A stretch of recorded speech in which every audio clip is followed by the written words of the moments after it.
Hello friends, welcome to Ruru food and lifestyle. ఇవాళ మన special recipe spring onion pakoda అండి. ఇది ఈవినింగ్ స్నాక్స్లోకి చాలా బాగుంటుంది, చాలా టేస్టీగాను ఉంటుంది, చాలా సింపుల్ ప్రాసెస్లో అయిపోతుంది. మన ఆనియన్ పకోడా ఎలాగైతే ఉంటుందో మనం ఆనియన్స్ బదులు ఈ స్ప్రింగ్ ఆనియన్స్ యూస్ చేసుకొని మనం చేసుకోవచ్చు. ఎంతో ఈజీగా మరియు ఎంతో టేస్టీగా ఉండే ఈ స్ప్రింగ్ ఆనియన్ పకోడా ఎలా చేసుకోవాలో ఇప్పుడు దానికి కావాల్సిన ఇంగ్రీడియంట్స్ ఏంటో ఒకసారి మనం చూద్దాం.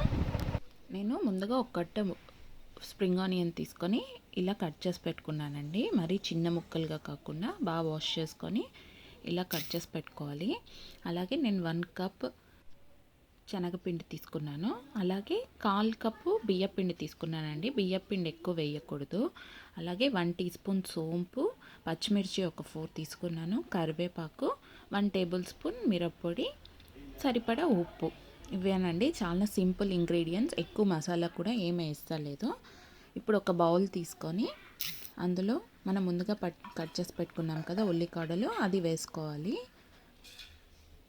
ఇప్పుడు అందులో మనం స్లిట్ చేసి పెట్టుకున్న పచ్చిమిర్చి, అలాగే కరివేపాకు, సోంపు, ఈ 3 వేయాలండి. ఇది పచ్చిమిర్చి ఇట్లా స్లిట్ చేసుకుంటే చాలు, చిన్నగా అవసరం లేదండి. అది ఆయిల్లో ఫ్రై అయితే బాగా టేస్టీగా ఉంటుంది.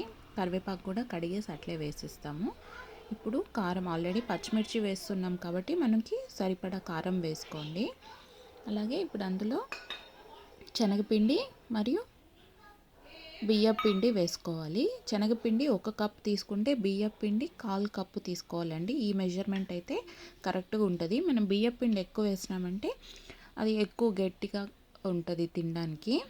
ఈ మెజర్మెంట్లో అయితే కరెక్ట్గా ఉంటుంది. ఇప్పుడు రుచికి సరిపడా సాల్ట్ వేసి ఒకసారి బాగా కలుపుకోవాలి. ఇది వాటర్ వేసి యాడ్ చేసుకోకూడదండి.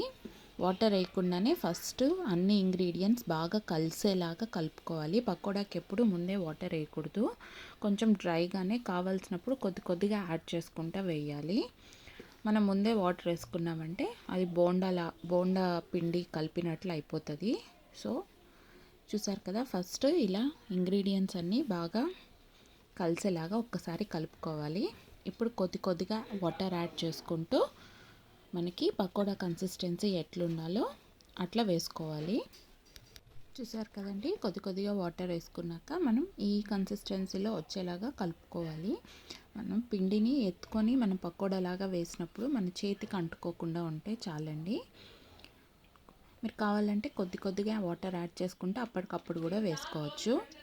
ఇప్పుడు స్టవ్ మీద ఒక పెనం పెట్టుకొని అందులో డీప్ ఫ్రైకి సరిపడా ఆయిల్ యాడ్ చేసుకోవాలి.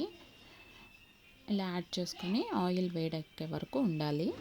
చూసారు కదా, ఆయిల్ వేడెక్కిన తర్వాత మరీ ఎక్కువ హాట్గా అవసరం లేదండి. ఎక్కువ హాట్గా ఉండిందంటే మనం వేస్తేనే అది కలర్ చేంజ్ అయిపోతుంది. ఇప్పుడు మనం పకోడాకి వేసినట్టు ఇలా విదిలించుకుంటూ వేయాలండి. అట్లే ముద్దగా వేసినామంటే అది పకోడా లాగా రాదు. చూసారు కదా, ఇట్లా ఫుల్ పకోడా లాగా ఇట్లా వేసుకోవాలి.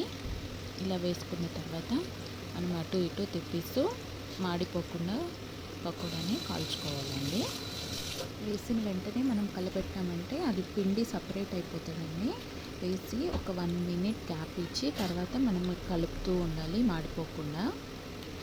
చూసారు కదా, ఇలా కొద్దిసేపు అయిన తర్వాత ఇప్పుడు మనం గరిట తీసుకొని ఇలా కలుపుతూ ఉండాలి. మొత్తం పకోడా ఫుల్ బాగా కాలేలాగా ఇలా కలర్ చేంజ్ అయ్యి గోల్డెన్ బ్రౌన్ కలర్లోకి వస్తుంది. ఇలా తిప్పుతూ ఉంటే బాగా ఈవెన్గా కాలుతుందండి. చూసారు కదండి, ఇలా కలర్ చేంజ్ అయ్యి ఈ కలర్లోకి వస్తే చాలు.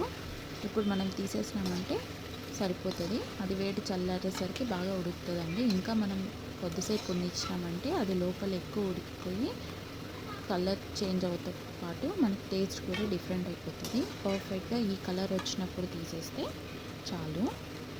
ఇప్పుడు ఇలా వేగిన దాన్ని మనం ఒక సపరేట్ ప్లేట్లో తీసుకోవాలి. అలాగే మొత్తం తీసుకున్న తర్వాత ఇప్పుడు మిగిలిన పిండిలు కూడా ముందులాగానే పకోడాలాగా వేసుకుంటూ బాగా వేయించుకోవాలండి. ఎంతో ఈజీ ప్రాసెస్తో చేసుకునే స్ప్రింగ్ ఆనియన్ పకోడా చూసారు కదండి. ఎప్పుడు ఆనియన్ పకోడా కాకుండా మనం ఇలా స్ప్రింగ్ ఆనియన్స్తో చేసుకుంటే మనం వెజిటబుల్ తిన్నట్లు ఉంటుంది, హెల్తీగాను ఉంటుంది, అలాగే చాలా డిఫరెంట్గాను ఉంటుందండి. నేను దీంట్లో ఎక్కువ మసాలా ఐటమ్స్ కూడా ఏమి యాడ్ చేస్తలేదు. చాలా సింపుల్ ఇంగ్రీడియంట్స్, చాలా ఈజీ ప్రాసెస్ అండి. ఇది మనం సైడ్ డిష్గా పెట్టుకున్న రైస్లోకి బాగుంటుంది, లేక ఈవినింగ్ టైం స్నాక్గా చేసుకున్న బాగుంటుంది. పిల్లలకి ఏదైనా స్నాక్స్ లంచ్ బాక్స్లోకి వేసి ఇచ్చినా బాగుంటుందండి. చూసారు కదండి, ఎంతో క్రిస్పీ అయినా అలాగే టేస్టీ అయిన స్ప్రింగ్ ఆనియన్ పకోడా ఎలా చేసుకోవాలో ఎంతో ఈజీగా చేసుకునే ఈ ఈవినింగ్ స్నాక్స్ కానీ సూపర్ స్నాక్స్ మీరు కూడా తప్పకుండా ఒకసారి ఇంట్లో ట్రై చేయండి. ట్రై చేసి టేస్ట్ ఎలా వచ్చిందో కమెంట్ బాక్స్లో కమెంట్ చేయండి. అలాగే ఫ్రెండ్స్, మీకు కానీ ఈ వీడియో నచ్చినట్లయితే please subscribe my channel and please share my video. Thank you for watching. Subscribe for more videos.